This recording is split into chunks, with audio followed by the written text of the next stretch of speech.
I'd like to go on to the fight card. This, the main event will be broadcast on Showtime Television. It'll be 10 p.m. Eastern, 10 p.m. Pacific. It'll be tape delayed on the West Coast.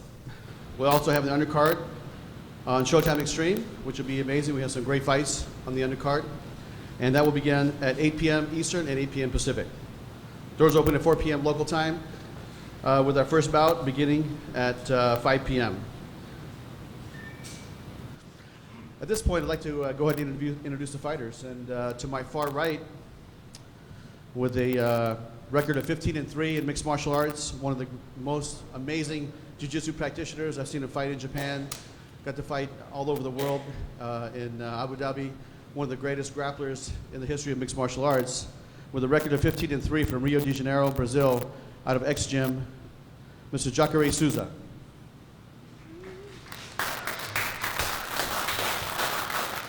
And his opponent to my far left, with a record of 9-1 in mixed martial arts, trains with Greg Jackson out of Albuquerque, New Mexico, Mr. Derek Brunson. And now we're going to introduce our main event, 5 rounds in the bantamweight title. To my immediate left, with a record of 15-1, our former champion in Strikeforce mixed martial arts, out of Victoria, British Columbia, Canada, Ms. Sarah Kaufman.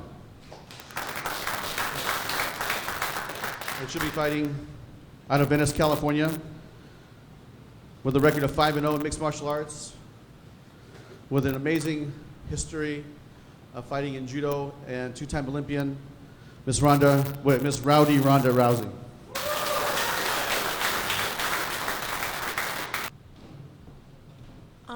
Well, I always fight the same regardless of the situation. You know, I've had fights that I arrived the day before, you know, having to cut weight. I had fights where I had pit bull bites at my foot.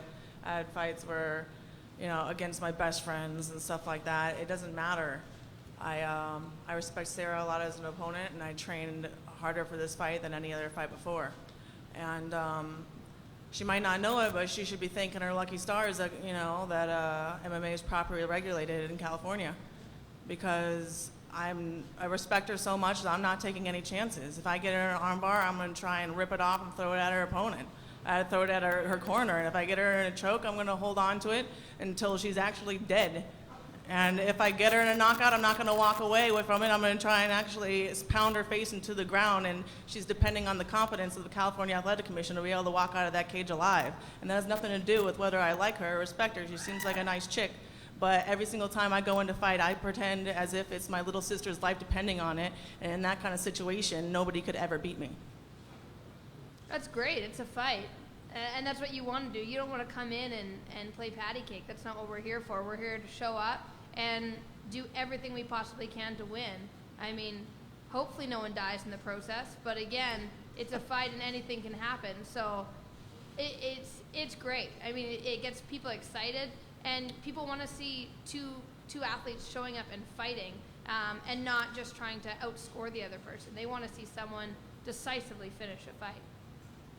For both Derek and Jacare, I just want to get your take, both of you, on Luke Rockhold has been so vocal about wanting bigger challenges, wanting to go outside Strikeforce for challenges. As two of the top contenders in the Strikeforce middleweight division, what's your take on that, and what do you say to people that say the division isn't very deep?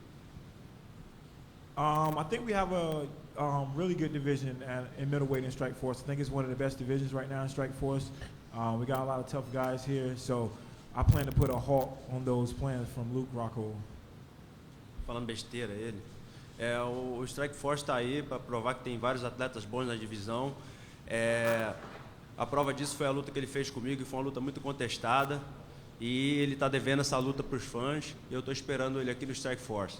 The proof is there. The last fight he had with me was pretty close, and he feel like he got to go again. So right there is a proof that there's a lot of good fighters in Strikeforce ahead, and you know, looking forward to have a chance, and you know, pay back and get my belt back if that happens. Sure. Well, up until this point, you know, Strikeforce and Showtime have always had, for the last 4 years, I think that I've fought for them, have really been trying to push the females.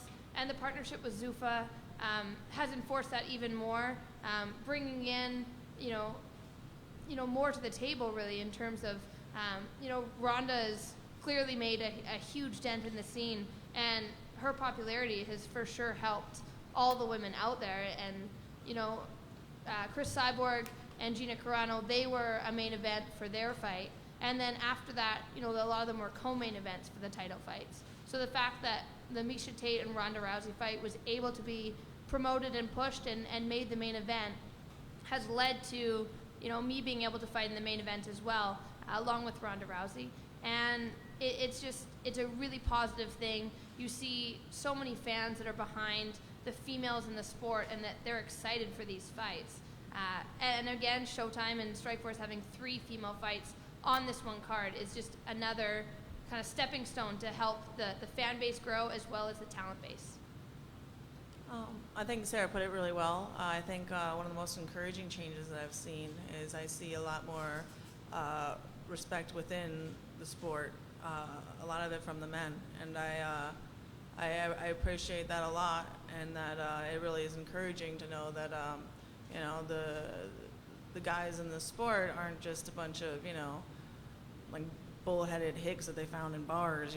That's kind of like the image that was projected early on. These are very intelligent and respectful athletes, and I'm glad that the women are starting to be accepted by our pretty much our coworkers is the way I like to think of it.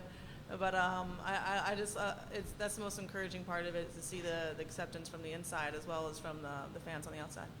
Does part of you want to end this fight by something other than an armbar, just to get future opponents thinking about something else from you? That's one theory. You want to expand on that at all? Nope. Well, I mean, we have 3 female fights on this fight card.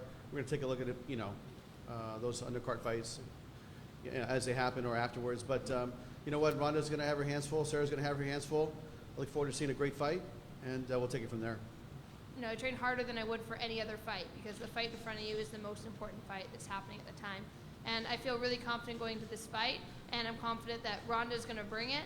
She's going to show up to fight. She's going to try and kill me, which is kind of mean, but that's all right. But at the end of the day, someone's going to walk out with the belt, and I want that person to be me. I've done all my press before this, and I feel like I did all the work that I needed to, and I'm here to fight. I'm not here to, do a little dance for you guys. So, I don't know what else you would actually expect from me.